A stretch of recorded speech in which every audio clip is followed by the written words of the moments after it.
Hey Chums, welcome to the Game of Chums podcast in an outdoor setting. It's a first. Game of Chums on safari. Yeah, we're actually at the London Anime and Gamecon, and we thought we would do an on location sort of podcast. You might be able to hear some background noise, but hopefully it won't be too loud. So we're gonna just talk about the recent Gamescon and Nintendo Direct, which, to be fair, I have no idea about the Nintendo Direct. I didn't even realise it was a Nintendo Direct, so I'm going to get Ross to talk about most of that. So what do you want to start with first? As usual, we've done no preparation. Just turned up at LAGC today. I was like, hey, why don't we do a podcast from here, because it'll be a bit different. Yeah. But I guess, what's Gamescon then, man? Let's get on to that. Let's go with Gamescon, because that happened first. Yeah. I think that was literally like a day or two after our last podcast episode. Yeah. So we kind of missed it by a couple of days. Yeah. But it was a typical Jeff Keighley show, and it was a bit rubbish. Yeah, it went great. I think I managed to catch a lot of it. I just caught snippets, the announcements. Some shocking announcements, some not so shocking announcements, but yeah, overall I thought it was poor, mid, but that's pretty much mid is doing it some justice. It's pretty much Gamescon, and it's like the Summer Games Fest as well. Not great, to be honest with you. Same with the Game Awards for the last few years. It's always just been a bit not very good shows. It's like people I know we've mentioned this before, but people like celebrating the death of E3. Bring it back. But you've got Summer Games Fest instead, and it's terrible. Bring it back. Bring E3 back. That's what I say. Because it's proved that kind of need it, because Summer Games Fest and Gamescom have not been great. I do like the Xbox live shows, PlayStation live shows, okay. But I think we need done one in years now. State of plays, but loads in a while either. Yeah, I think we need E3 back. This podcast should just be about bringing E3 back. But yeah, Gamescom. One of the big talking points was they showed more footage of Indiana Jones and the Circle, the Great Circle. That's the one. Yeah, and not surprisingly, there was a lot of rumours that it's actually going to come to PS5. It's not going to come out day one on PS5, but it will be coming out next year in 2025, which is, I got to say, kind of disappointing for one of Xbox's major exclusives to come on to a rival. So, yeah, what do you think about that? Well, there was a lot of rumours. I think we talked about in the last podcast. There was a lot of rumours leading up to it, and people thought it was going to be Forza Horizon going to PS5, and then there was a couple of insiders came out and basically said no, it's Indiana Jones. So I think a lot of people were expecting it. But I think it's in a bit of a strange situation now, where they're not even like waiting for the games to come out on Xbox before they start announcing multi-platform ports. At least the games that have come to PS5 recently, the ported for, as people like to call them, at least they're actually out on Xbox before they've even announced for another platform. This one isn't even out. So they announced the date for it, which is December 6th, I think it was, off the top of my head. And then they said it's next year for PS5, and apparently it's coming in April. So it's a 4-month timed exclusive. What is that going to do for the Xbox platform? Not great. People aren't buying Xboxes for games that are fully exclusive. They're not going to buy one for a 4-month timed exclusive. That is, I have to say, a bit disappointing, to be honest. The thing is, that was the one more thing of the show. That was the last thing on the show, was the indie trailer. And then like the one more thing sort of at the end of the show was it's coming to PS5. And it's like,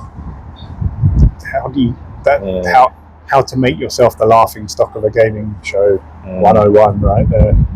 Yeah. Show your new trailer and then tell everyone it's coming to your competition. Which PlayStation, apparently the new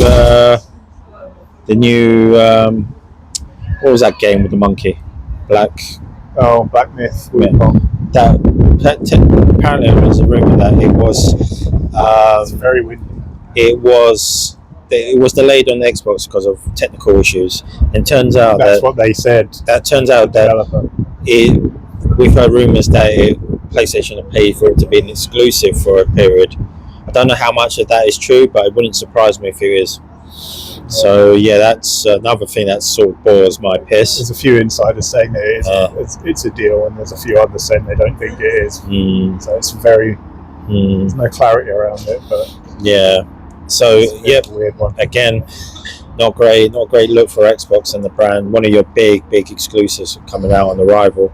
Some people say it was Disney's hand in it because they own the rights to Indiana Jones and they want it to be available to more platforms. But then again, look at the Spider-Man.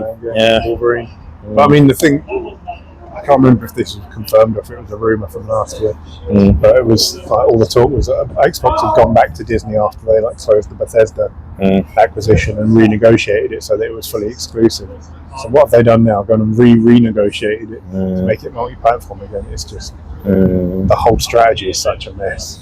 Yeah, I've said a number of times, if you're going to go third party, just pull the frigging band-aid off and do it. Don't keep stringing people along and treating your loyal customer base like shit, which is what they're doing at the moment. Well, there's another rumour that's going around that Square Enix are opening up the more titles for Xbox because of their poor performance. They've had a dip in sales recently with their major titles like Final Fantasy 16 and Final Fantasy Rebirth, Final Fantasy 7 Rebirth. So there's rumours that on the Tokyo Game Show that they were announcing for the Xbox platforms. I don't know if that's true because you keep hearing that every year and you never hear anything about it. But I hope that is because I'm getting a bit sick of all this money hatting and all these backroom deals. And of course, like PlayStation aren't guilty on the only guilty party. Like apparently, Xbox are making deals to have their games come onto other platforms, so that's not great as well. Yeah, I mean there was. I don't know if that's going to happen, but there was an interview, I think it was with Eurogamer, with Naoki Yoshida, the director on Final Fantasy 14 and 16, and he said, well, we're planning to put more games on Xbox. Yeah. I think people have run with that and think, oh, TGS is next month. They bet they're going to announce stuff. I don't think they will. But they've been saying this for a while. They've been saying for months now. Like they're going to put more stuff on Xbox ever since Phil Spencer turned up at FF14 Fan Fest. Yeah. A weird handshake with the president of Square, Yoshida, and very little has changed since then. We've got Visions of Mana came out yesterday as the time we're recording this, and that's come to Xbox. I think that was announced at the time. I can't remember if it was on it, but that's like one game we've got so far from Square Enix. They keep saying they're going to do this stuff. Stop teasing stuff and start announcing stuff if you're actually going to do it. Yeah, and also I think Avowed has been delayed until next year now. Yeah, it's 2025 now. We don't know when. But the previews came out and were very positive, so give them more time to polish it up. By me. People keep slamming that door. It's very loud. Yeah. But yeah, another thing that also happened actually since we did the last podcast. The last podcast we were saying how nothing had happened in the gaming world. So we had very little to talk about, and literally the next day, the day after we recorded it, Square Enix announced FF16 for PC and then put a demo out. So there's a video of the demo, so go check that out if you haven't seen it. A two-part video as well. I quite enjoyed it. But yeah, I mean, I think that would have been the time to announce FF16 for Xbox. Like, why just if they're going to announce it at TGS, which is in a matter of weeks, why wouldn't they have just announced both or held both back to announce then? Yeah. So I don't think we're going to see anything at TGS, to be honest. I don't think Xbox are doing a presentation or anything. No. And I think we're going to be waiting until next year, still just sitting here going, are they going to do anything or not? Until anything actually happens. But I mean, the whole thing is a mess. Who the hell knows? They keep saying they're going to do stuff and nothing's really happening. So I will believe Final Fantasy 16 is on Xbox when I'm rolling credits on the fucking game, quite frankly. Yeah, so Gamescom was a bit typical Jeff Keighley L. Yeah, I think someone should take this off Jeff Keighley, for God's sake. It's not been great. He seems to head all these like sort of big like gaming sort of events and doesn't do too well. I mean, it's a bit harsh, but the evidence speaks for itself, really. I don't think he's really good at this sort of like flagship sort of events. I think Summer Games Festival was his baby. Yeah. So it's the Game Awards, which is also not been very good. It's just not. It's not been very good, to be honest with you. But I think I appreciate. I think he tries to bring in like smaller games and stuff, or like creators from like China and Korea, which I appreciate. But you've got to have some heavy hitters, and there's very rarely anything like that. Well, there's no wow factor to it. You don't come away going, "Wow, that was great." Yeah. There's nothing. Just going, oh my god, I can't believe that announcement. It's just been like, okay, or yeah, sort of thing. So a friend of mine says it's one of those shows that could have been an email. Yeah. Just send an email around going, watch these trailers. Yeah. Okay, cool. But instead it's a whole show, and it's just I mean, I think Gamescom was on Tuesday, I think.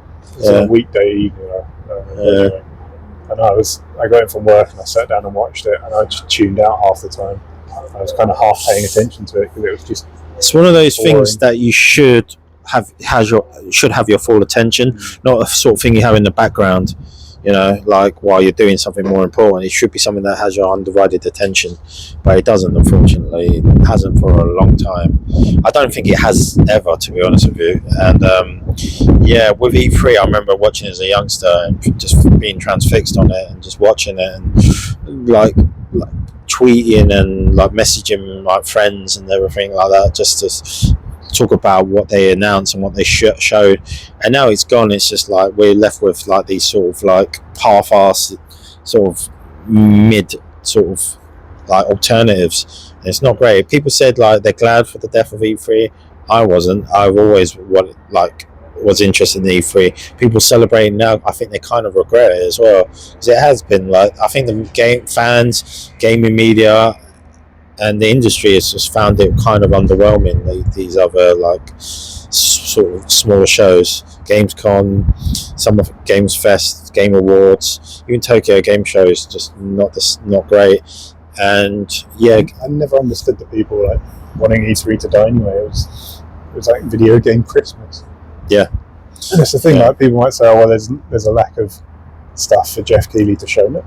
He used to have so many shows out the week of Gamescom, right? You'd have PlayStation, Xbox, Nintendo would do their own thing. Square Enix used to do one, Bethesda used to do one, obviously a part of Xbox now. EA used to do a show, Ubisoft used to do one. They still do their Ubisoft Forward stream, but there was loads of shows that were going on during it. I mean, loads of stuff that Jeff Keighley could be pulling from, but the shows just suck.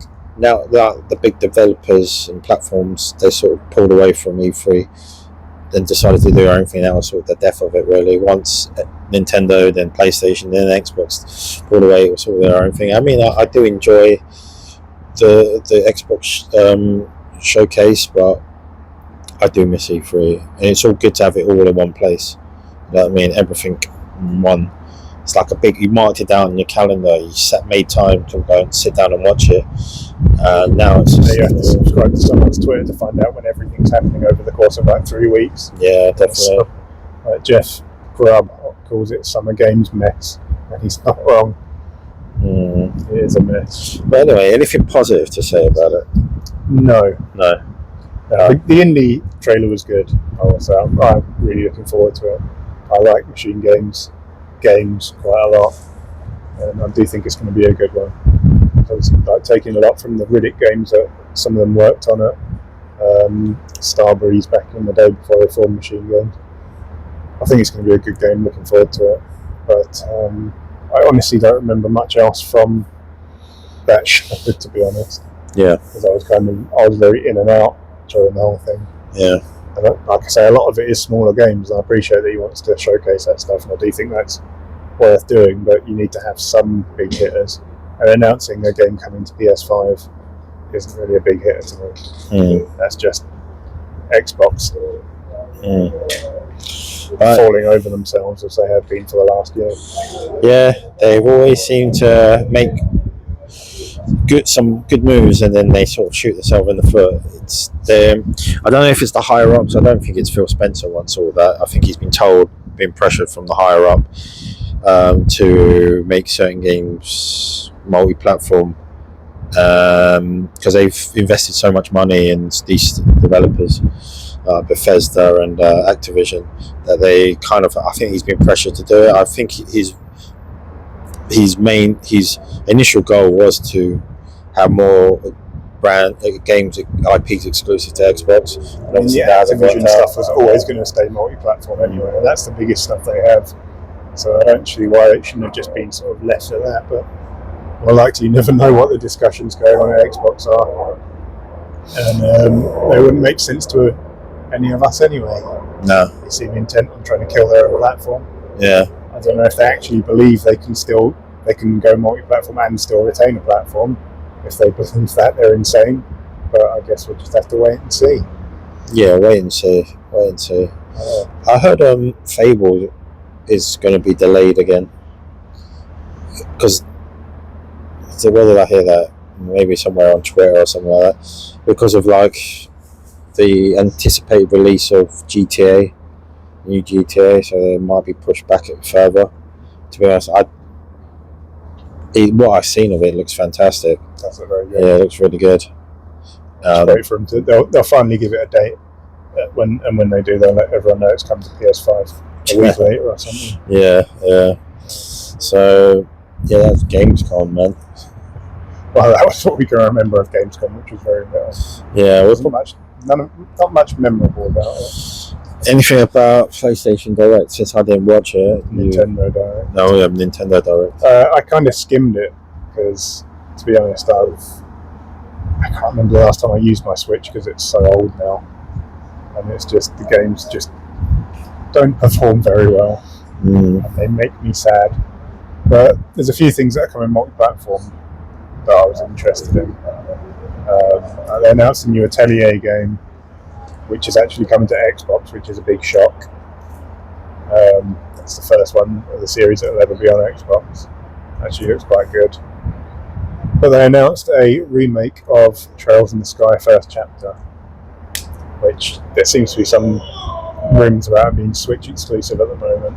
If it is, I hope it's a Switch 2 exclusive because it's going to run like crap on the OG Switch otherwise, but that I'm really excited for. I really love the Trails in the Sky games.